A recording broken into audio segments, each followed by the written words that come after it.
Hay un libre albedrío porque podemos elegir entre tal cosa y tal otra. En realidad estamos eligiendo dentro de los barrotes de una cárcel, de una prisión. Porque somos conscientes de las preferencias, los gustos, las creencias que tenemos. Cuando nos aferramos a algo y hasta somos capaces de matar por eso.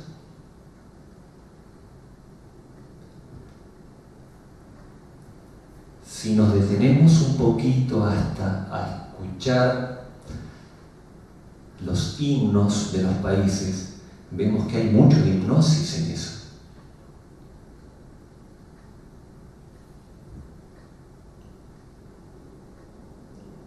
El hecho de una persona, podemos dar algún ejemplo grosero, ¿no? Pero el hecho de que un kamikaze o un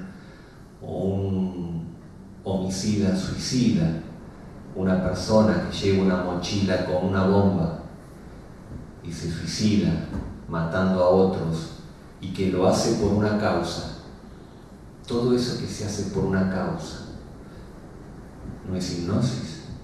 Hay que estar muy hipnotizado para poder quitarse la vida. Eso es un ejemplo fácil de ver, pero aún en la vida cotidiana de todos los días vemos o podemos ser conscientes, podemos darnos cuenta de cuán hipnotizados estamos. Es una ley. Otra de las leyes es la temporalidad, el tiempo, ¿no? El tiempo. ¿Cómo se ve? Algo dijimos al principio, en ese devenir, en ese movimiento de antes y después. Fíjense que la memoria es tiempo. El pensamiento es tiempo. Bueno, las mismas psicologías, los 34 enfoques psicológicos anteriores a la psicología holokinética, vemos que enfatizan la memoria en sus diferentes matices, pero se enfatiza la memoria. La memoria es tiempo. ¿En qué lo vemos? En la vida cotidiana lo vemos como, por ejemplo, yo voy a lograr tal cosa.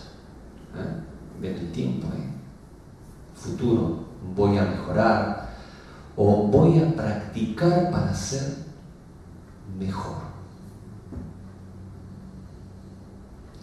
O ya voy a alcanzar ese estado en el cual voy a librarme de lo que soy ahora. O esa creencia que yo voy a cambiar, ya cambiaré. Lograr, cambiar, mejorar. Pensemos que todo esto implica tiempo, todo esto es tiempo, es el lenguaje temporal, ¿no? Ahora sabemos que es una ley del ámbito C de la mente.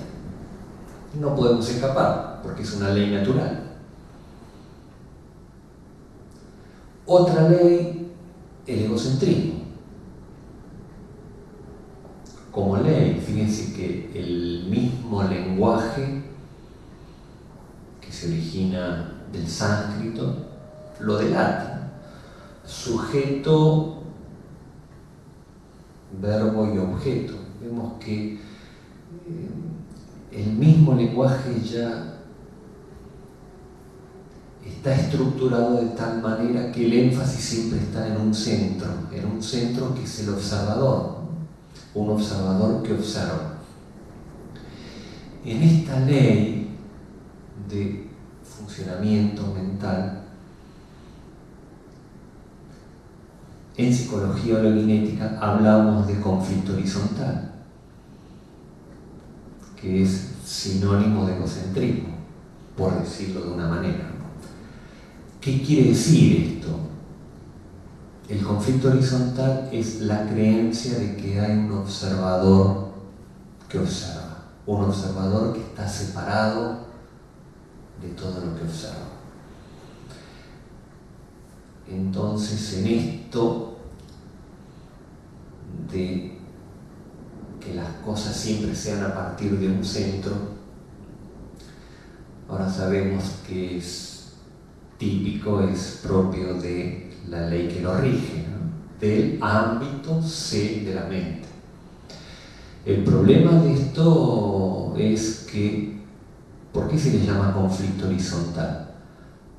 Porque es la esencia de todo conflicto, es la madre de todo conflicto.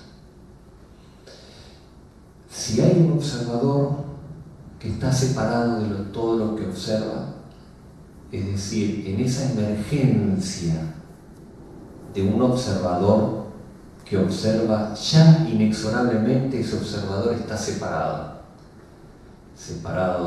del cosmos, separado, es decir, de la naturaleza, de las cosas, separado de los animales, separado de las personas, separado del resto, está separado de todo. Y esa es la vida egocéntrica que se lleva, una vida en la cual es inexorable que haya un observador que está separado de todo lo observado. Egocentrismo. Y bueno, si creemos que no es así, solo basta hasta con ver cómo el mismo lenguaje lo promueve. Obviamente que lenguaje y pensamiento ahora vemos que no están separados. El lenguaje constantemente promueve el conflicto horizontal. El lenguaje alimenta constantemente el conflicto horizontal. Cuando decimos, por ejemplo, yo respiro, bueno, yo crezco o yo duermo, se ve claramente la incoherencia. Yo respiro, vemos, en realidad es el cuerpo el que respira, el organismo el que respira. Si fuera cierto que yo puedo respirar, yo puedo decir, bueno, a partir de ahora no respiro más. ¿Cuánto dura eso? Yo crezco, mentira.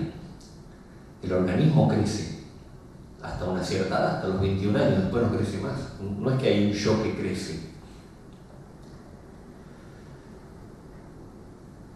Yo controlo, yo manejo, yo elijo. Ajá, ¿es realmente así? Si hay un yo que puede elegir, yo puedo elegir, bueno, a partir de ahora no tengo más rabia. O este pensamiento perturbador que me está produciendo mucha tristeza, listo, basta, no voy a tener más tristeza. ¿Es cierto? ¿Ocurre? ¿O vemos cómo a través de ese ciclismo repetitivo, sí?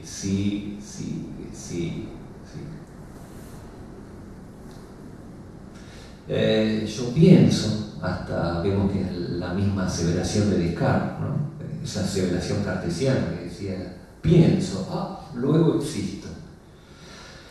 Bueno, sabemos en psicología hologenética que no es cierto que haya un yo que piensa, un yo como una entidad autónoma, estable, separada, que produzca pensamiento, sino es todo lo contrario. El pensamiento es el que produce la idea del yo para darle continuidad a la memoria. La única forma de darnos cuenta de esto es con un salto mental, cuando podemos saltar al ámbito B de funcionamiento mental.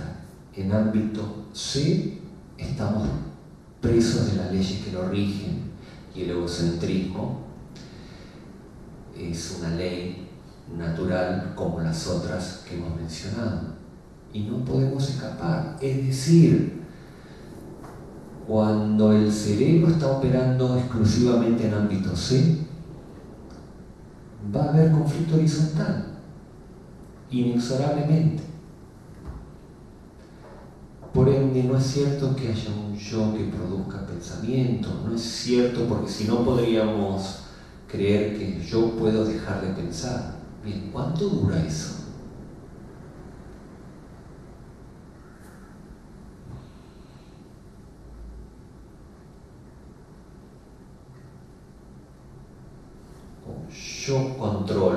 Yo controlo mis impulsos.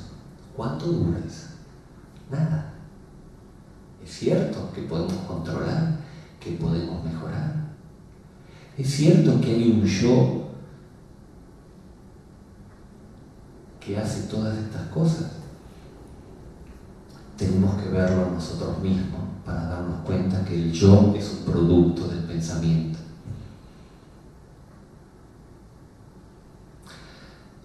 Otra de las leyes que lo rigen es la fragmentación.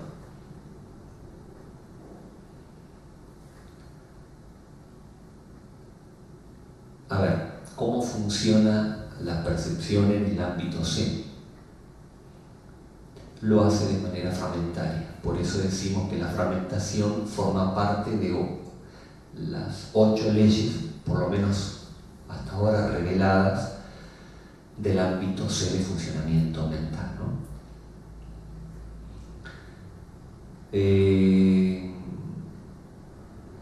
Tal vez como para entender un poco esto de la fragmentación, podemos poner este ejemplo. Si colocamos un electrodo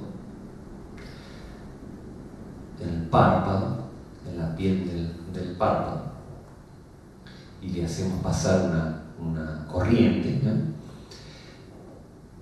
¿Qué ocurre? Bueno, sentimos calor o una sensación como de presión, eso a través de los receptores de la piel. Sentimos calor o algo ardor. También percibimos un ruidito, eso lo percibimos por receptores en el oído, ¿no? Un sonido como un bzzz. Y también en los receptores de la retina se percibe como si fueran chispazos de luz, que se les llama fosfeno. Lo que vemos aquí entonces es que la corriente eléctrica, una sola corriente, es percibido de 3 maneras diferentes. ¿Por qué? Bueno, porque así funciona el cerebro, ¿no? Así percibe el ámbito C de la mente, en forma fragmentaria. Y con todo esto no estamos haciendo, al mencionar estas 8 leyes, no estamos o no pretendemos hacer ningún juicio de valor de nada de esto. Simplemente es decir, no estamos diciendo juicio de valor en el sentido de que está mal o está bien. Nada de eso.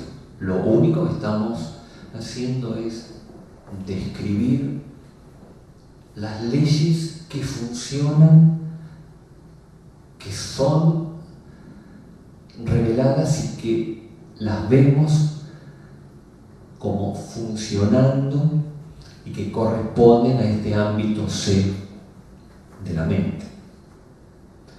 En la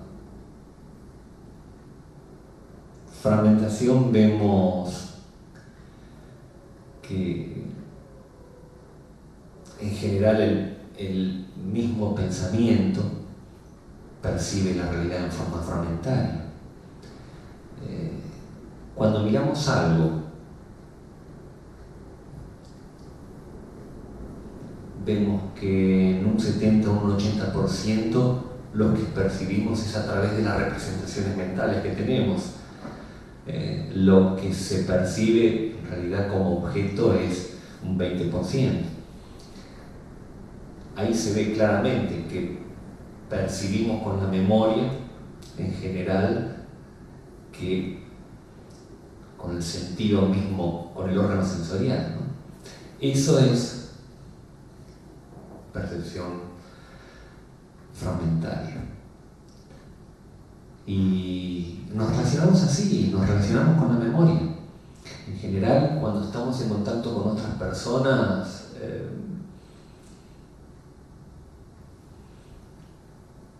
como se van manifestando estas leyes que lo rigen, vemos que las relaciones terminan siendo con las ideas que tenemos de la otra persona, con las ideas, las imágenes, las creencias se entremezclan y esa relación no es una relación real, termina siendo una relación desde la memoria, es decir, una relación imaginaria, una relación de fantasía, y así es como nos relacionamos.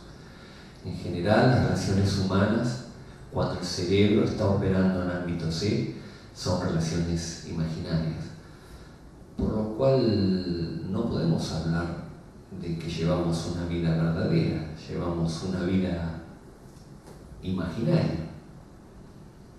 Es una vida puramente pensada, una vida con una sobrevaloración del pensamiento. Y ahora sabemos de que es porque cuando el cerebro opera en ámbito C, es inevitable que se expresen estas leyes que lo rigen. Es inevitable. Estas leyes se expresan, como son leyes naturales, se expresan en forma inexorable. Y simplemente estamos describiendo el funcionamiento del ámbito C de la mente. ¿Sí? Hasta ahora estamos hablando del ámbito C, puramente del ámbito C. Hemos hablado del proceso meta, que es una función cerebral, como cualquier otra, como el hambre, la sed, la respiración. Bien, proceso meta, MTA, es una función cerebral, y vemos que este ámbito C tiene sus leyes que lo rigen. Hasta ahora dijimos todo esto y hemos hecho una somera descripción de 8 leyes, de las 8 leyes que rigen el ámbito de funcionamiento mental, C. Como dijimos al principio, es un ámbito mental. El ámbito C es un ámbito más del funcionamiento del cerebro, pero en el cerebro pueden funcionar otros ámbitos mentales. Lo que estamos diciendo es que ya no podemos seguir sosteniendo que la mente es sinónimo de pensamiento, memoria o emoción, porque la mente es mucho más que eso. Tenemos que dejar de considerar a la mente como sinónimo de memoria o como sinónimo de pensamiento, porque la mente es eso, pero es mucho más. En otras palabras, la mente no es solamente un producto emergente de la interacción entre el organismo y el medio ambiente, desde el útero hasta la muerte. Eso es ámbito C de la mente. La mente es mucho más que eso. La mente también es percepción unitaria.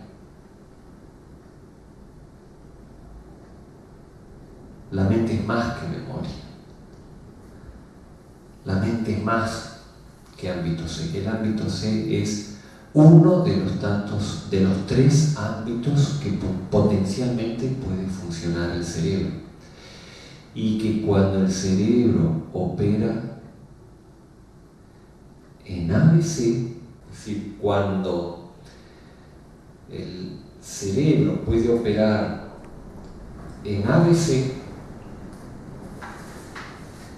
estamos hablando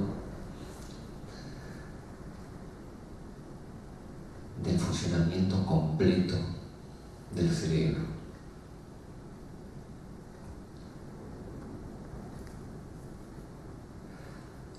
Al decir, ahora vamos a hablar un poquito del ámbito mental que lo abarca al ámbito C, que es el ámbito mental B. Ámbito B o percepción unitaria.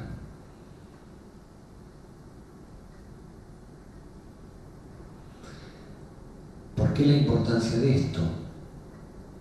Porque con los pocos ejemplos que hemos dado en relación a las leyes que rigen al ámbito C, vemos que si la incoherencia, la dualidad, la inconsciencia son, entre otras, las leyes que rigen el funcionamiento de la mente en ámbito C, ¿no? Funcionamiento mental C. Vemos que la vida es lo que se está manifestando en nosotros mismos y en la humanidad. Cuando el cerebro funciona en ámbito C, es una vida miserable, una vida tonta, una vida en la cual se manifiesta caos, guerras, miserias.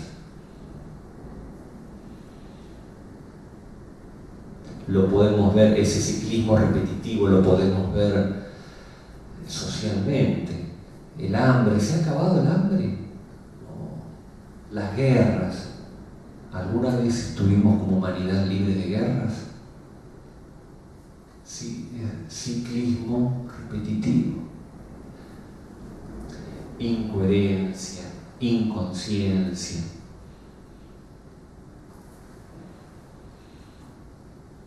Pero sabemos que la mente es más que eso. La mente es más que memoria. La mente es mucho más que ámbito C. La mente también es ámbito B y ámbito A. Cuando la mente funciona en ámbito B, le trae orden y coherencia al pensamiento. Sin lugar a duda. Pero esto no es una declamación o no es como para aceptar o rechazar. Esto es para que podamos constatarlo por nosotros mismos en nuestras propias vidas. Y yendo entonces de lleno ahora al ámbito B de funcionamiento mental o percepción unitaria, vemos que podemos dar algunas definiciones de lo que es la percepción unitaria. Definiciones que la misma definición es el hecho mismo.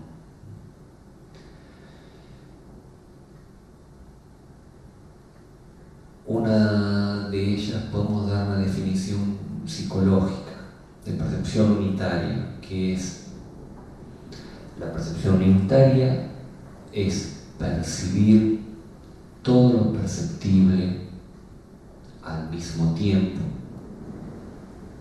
sin esfuerzo y sin expectativa. Algo tan simple como eso. Percibir todo lo perceptible al mismo tiempo, sin esfuerzo y sin expectativa.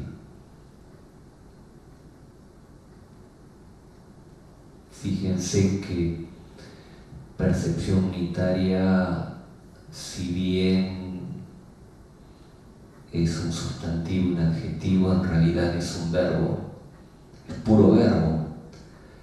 Percepción unitaria es percibir todo lo perceptible y podríamos ver que es puro verbo, en gerundio, ¿no? Percibiendo todo lo que se va percibiendo, percibiendo todo lo perceptible al mismo tiempo, sin esfuerzo y sin expectativa. Y yo los invito a que mientras estamos diciendo esto lo vayamos intentando. La misma definición es una invitación a la percepción unitaria, al ir percibiendo todo lo perceptible al mismo tiempo. ¿Cómo? Cuando decimos cómo, ahí vemos cómo quedamos atrapados por el pensamiento. ¿Cómo? Es una típica palabra o pregunta del ámbito así, y quedamos atrapados en eso. ¿Cómo salimos de eso? Ya mismo. Percibiendo. ¿Qué estamos percibiendo? Oído, por ejemplo, escuchar. Escuchar todo lo escuchable, todo lo que se puede escuchar al mismo tiempo. Vayámonos intentando. No se trata de escuchar algo en particular. Se trata de escuchar. No escuchar algo, se trata de escuchar. Por ejemplo, el viento,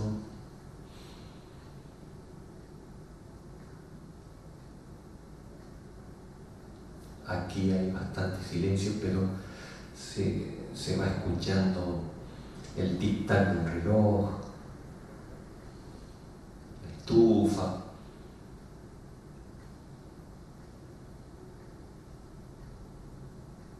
Al mismo tiempo. Todo lo escuchable al mismo tiempo. Muchas veces si estamos en un lugar de bastante silencio podemos hasta percibir como un sonido en los oídos, como un tú, como si fuera un silbido. Bien, percibir, escuchar todo lo que pueda ser escuchable al mismo tiempo, sin nombrar, sin elegir, sin esfuerzo, sin expectativa.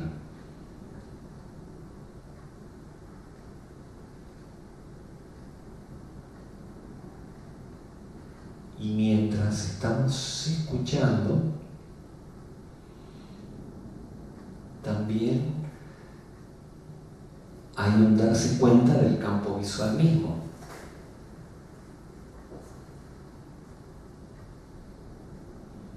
El campo visual. Yo puedo estar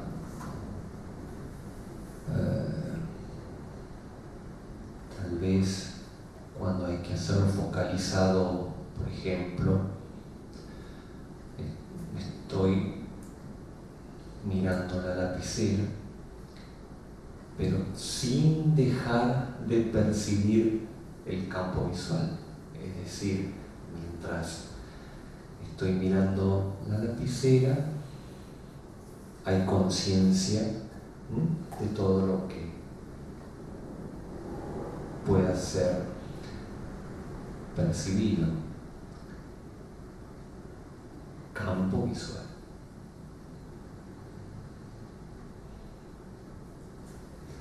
Entonces dijimos sonido, vista. ¿Qué podemos ver? Bueno, a través del campo visual, los matices de formas, colores, y con dos o más sentidos al mismo tiempo ya es percepción unitaria. Lo importante de esto es, sin nombrar, sin ningún esfuerzo, sin ninguna intencionalidad de llegar a nada, de lograr nada, porque si es así no salimos del ámbito C. Ni tampoco hay un escuchador que escucha, porque eso es conflicto horizontal. Es simplemente escuchar. ¿En dónde? Aquí. ¿Qué es en donde se escucha? En el cerebro mismo.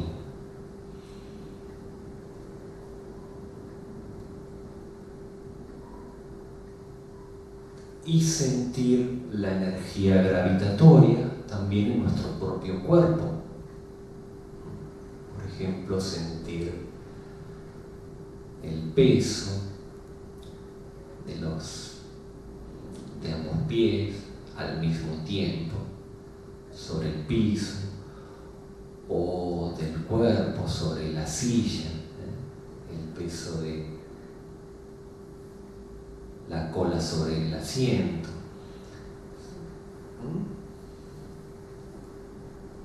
El peso, en otras palabras, esto es encarnar. Estamos encarnando en nuestro propio cuerpo.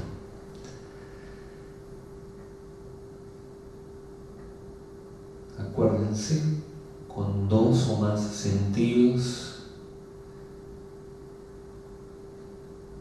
ya comienza la percepción unitaria. Puede ser luz y peso, o oído, es decir, escuchar y ver, o escuchar y sentir el peso del cuerpo al mismo tiempo. Insisto, esta es una invitación a que mientras estamos ahora compartiendo esto, lo vayamos intentando. Mientras estamos sintiendo el peso del cuerpo sobre la silla, estamos percibiendo el campo visual y estamos escuchando todo lo escuchable al mismo tiempo. Si emerge un pensamiento, lo escuchamos, lo vemos, lo percibimos como si fuera un sonido más.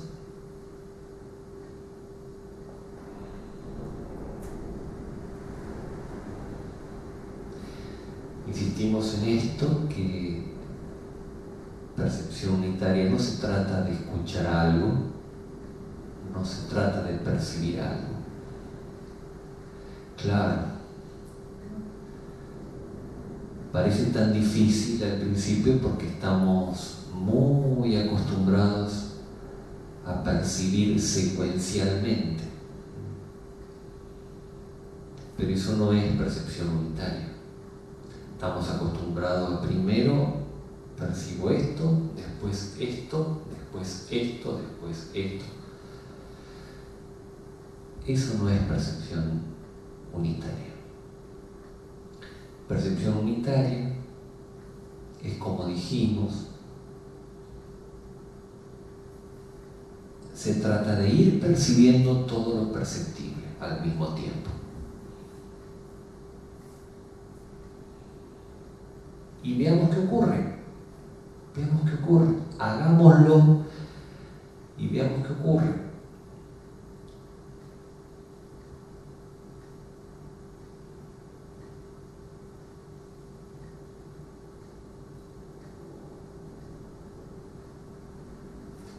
Luz, es decir, vista, oído, ver, escuchar, sentir el peso del cuerpo. Volvamos al principio entonces. Se trata de percibir todo lo perceptible al mismo tiempo, sin palabra hablada o pensada. Percibir todo lo perceptible al mismo tiempo, sin esfuerzo, sin expectativa. Si va emergiendo la conciencia algún contenido del pensamiento, se va percibiendo con todo lo perceptible al mismo tiempo. Esa es la definición psicológica. Damos definiciones, pero sabemos que las definiciones son el hecho mismo, son invitación al hecho mismo, es el hecho mismo. Podemos dar una definición neurológica también. Sencillo, es el cerebro anterior se da cuenta de toda la energía que recibe el cerebro posterior al mismo tiempo. ¿Qué estamos diciendo con esto? La energía del cosmos se recibe toda al mismo tiempo. ¿Y quién se ocupa de esto? El cerebro posterior. La vista, ¿quién se encarga? El lóbulo occipital, área 17 de Brodmann. Temporal, oído, la energía gravitatoria o el peso, es decir, todo lo que es la propiocepción, también está tronco y cerebro posterior. En otras palabras, el cerebro posterior está recibiendo ya mismo toda la energía del cosmos.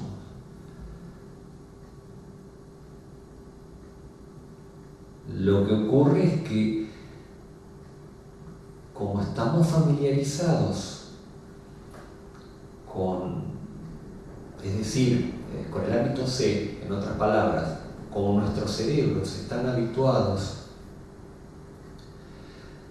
a funcionar solo en ámbito C, el cerebro anterior parece como que ni se da cuenta de esto,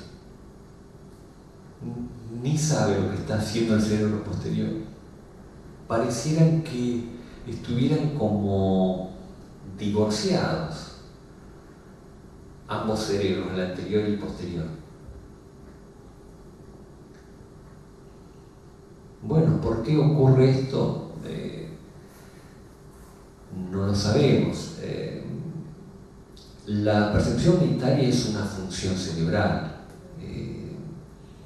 Lo estamos diciendo ahora, pero no es algo que aprender ni nada por el estilo. Es decir, que no estamos hablando de que sea una técnica o un método, no es ninguna práctica, no es filosofía de vida o un patrón de conducta,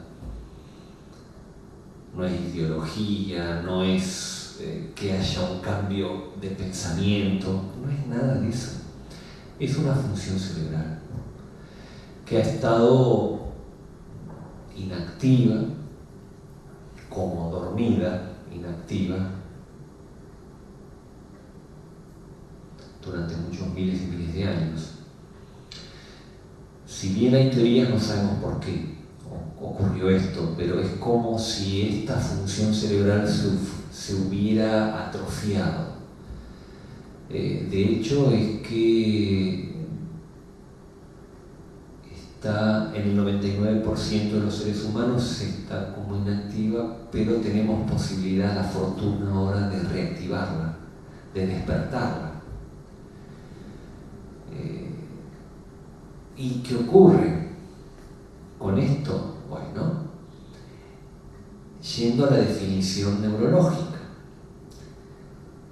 en general en ámbito C, pareciera como que el cerebro anterior ni se da cuenta de lo que le ocurre al cerebro posterior. En ámbito B, cuando se despierta esta función cerebral, percepción unitaria,